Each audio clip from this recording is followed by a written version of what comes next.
A little tin, right? That's a little paper? What do you call paper? You call it paper, okay. I'm not a baker, y'all. I know what I am, but I'm not a baker. So you put the paper inside the tin, right? And then you pour the dough. Is it dough? The batter. Okay, you pour the batter down in the paper. But you don't, and I'm not a cook, I'm sorry. No.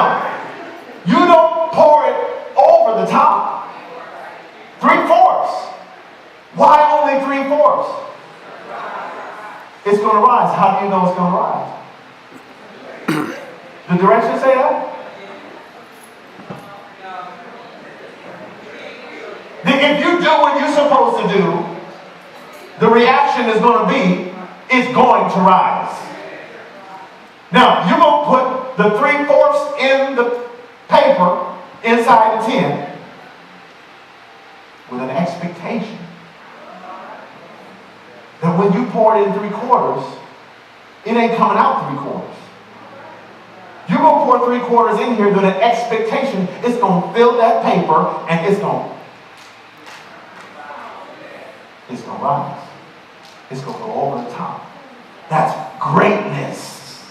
In other words, it starts one way, but there's a greatness that will cause it to rise.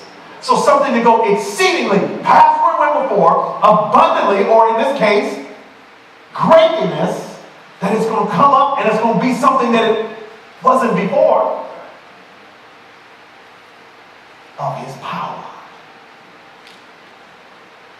So he's equating what we understand about greatness, what we understand about exceeding. He's telling us that God has a power, and he's praying for our eyes to be open to the reality that that's what God's trying to do.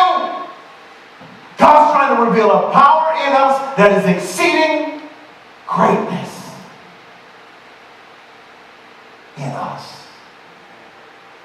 Now, look at the passage. Look closely. The word power is used twice in this passage, correct? If I'm wrong, say I'm wrong. All right. The first one in Greek is the word charisma. The word charisma. Charisma refers to an anointing or a pouring out, a smearing of something. So to anoint something means that you would take something. So up here, when we were praying for the children, something you probably didn't see, we had this little vial of oil. And so I put Tammy actually put the oil in my hand, and I went over and I laid hands on them and prayed for them.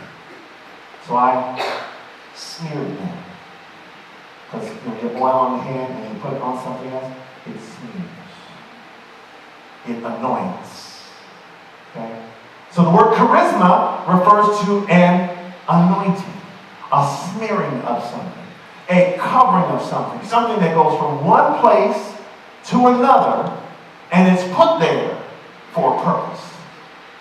So when he says the greatness of his charisma toward us, in other words, God has a power which he then smears or anoints on us.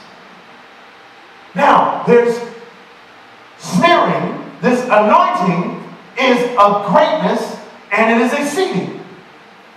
Now, when God does that, so that's the first one, his power toward us. Tell your neighbor, say us means us.